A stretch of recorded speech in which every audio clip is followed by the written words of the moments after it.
Satu lagi saya dengar katanya juga nggak cuma itu, katanya mohon maaf, kakaknya Mas Hilman ada yang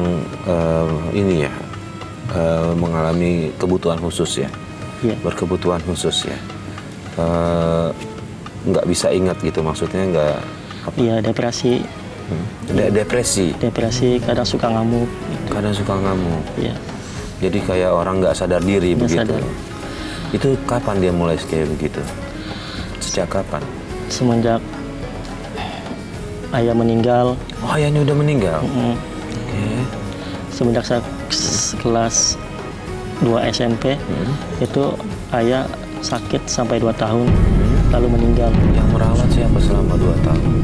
Yang 2 tahun saya. Mas Hilman, sama ibu juga? Iya.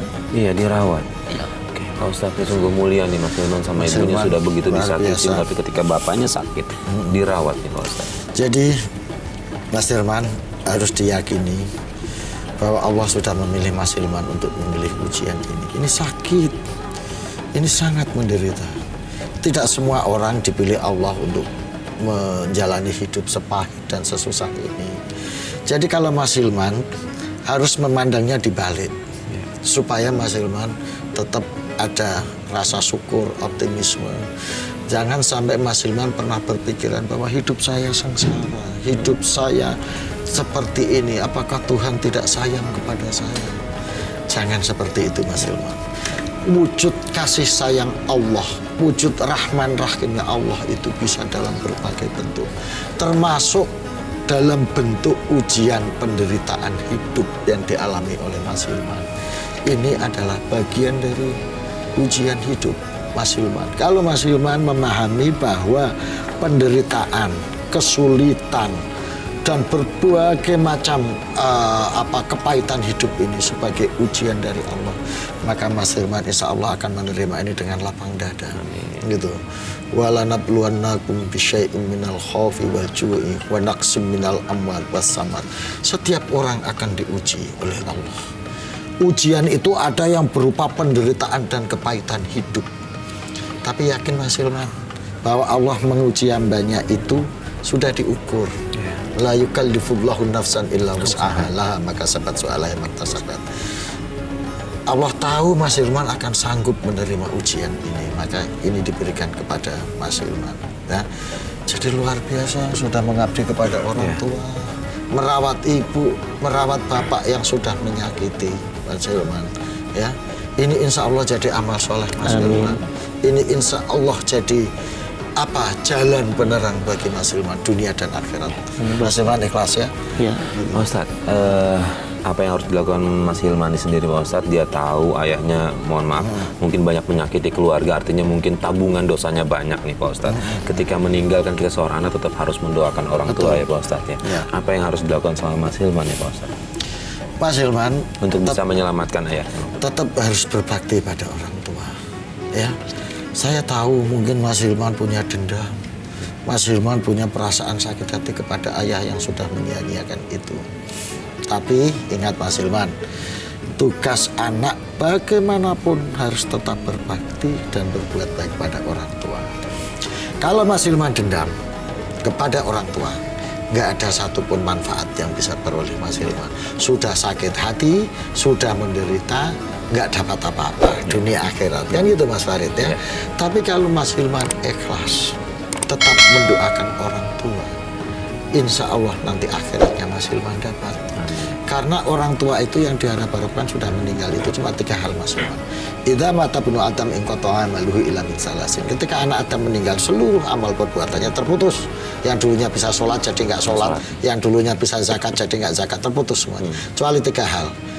Ilmu manfaat, sedekah jariah, yang ketiga ini yang penting. Wa walatun sholihun yad'ulah. Putra-putri yang soleh yang senantiasa mendoakan orang tuanya. Jadi Mas Hilman, doakan ayahnya yang sudah meninggal ya. Nah ini dengan doa Mas Hilman, insya Allah akan mengampuni dosa orang tua meskipun sejahat apapun orang tua.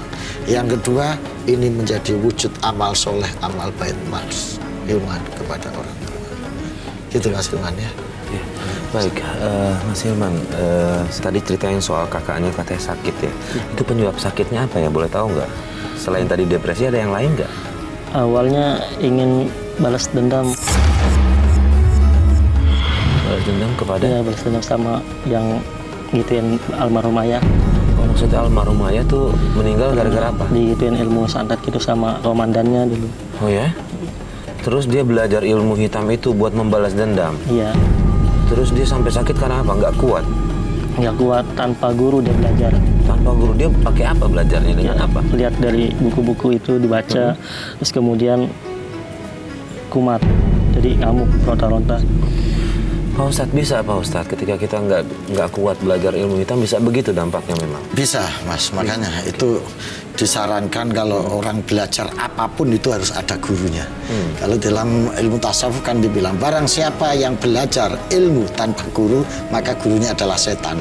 Pengertiannya ini setan itu bisa benar-benar setan yang mempengaruhi kondisi kejiwaannya, bisa juga karena pengaruh emosinya.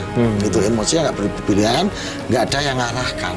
Gitu. Nah akhirnya itulah makanya di dalam pemikiran-pemikiran tasawuf dan dalam ajaran-ajaran Islam berguru itu menjadi sangat penting. Karena di samping untuk memberikan guidance secara keilmuan juga untuk memberikan bimbingan secara spiritual dan emosional. Gitu. Ini bahaya berguru itu. Gitu. Makanya kalau kakaknya Mas Hilman ini ya kemudian mencoba-coba sendiri, belajar sendiri. Ada dua hal yang mempengaruhi kalau saya lihat di sini.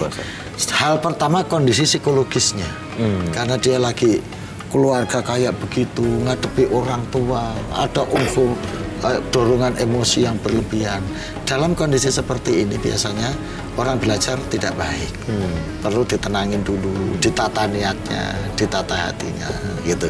Sudah kayak begini tidak ada guru lagi, sehingga lebih menonjolkan dorongan-dorongan emosi, nafsu amarah, gitu. Yang ini gampang dimasukin setan, gitu ya. Sehingga ketika dia mempelajari ilmu-ilmu yang sifatnya spiritual itu bisa mudah tergelincir dalam suasana seperti itu. Baik, kemudian ada nggak perilaku dari kakak yang bisa maksudnya menyakiti saudaranya atau ibu gitu? Ada itu terhadap adiknya yang perempuan yang nomor 3. Nomor 3, apa yang dia lakukan? Ketika lagi bantuin anak ngaji di rumah, itu dia minta rokok, terus nggak dikasih, langsung ditimpa pakai asbak. Kalau tadi kan ke adiknya ya kakaknya ngelakuin itu ya. Ada nggak ke keluarga yang lain atau ibu gitu melakukan kekerasan juga? Ada. Apa yang dia lakukan sama ibu? Kakak saya yang stres itu yang pertama. Itu ketika ibu lagi sholat, dia langsung nendang minta rokok. Ya. Langsung nendang? Iya. Ya Allah, ini sama apa yang dilakukan sama ayahnya Mas Hilman yang tadi sama itu ya? sama kakak saya tuh. Cuma gara-gara minta rokok? Minta rokok. Terus mohon maaf kan bagian apa yang ditendang? Bagian perutnya Bagian sampai perutnya, penyakit tumor tuh sampai pecah.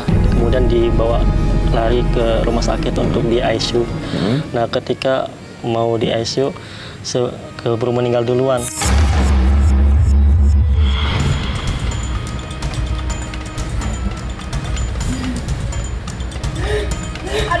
Aduh sakit, jangan Kak, jangan sakit, tolong Hilman, tolongin ibu nak. Ibu kita. Jangan Hilman, jangan, gini juga kakak kamu. Ibu jangan belain dia, Bu, dia bahaya, Bu. Kasihan, dia lagi sakit Hilman. Jangan belain dia, Bu, jangan deket-deket dia, Bu.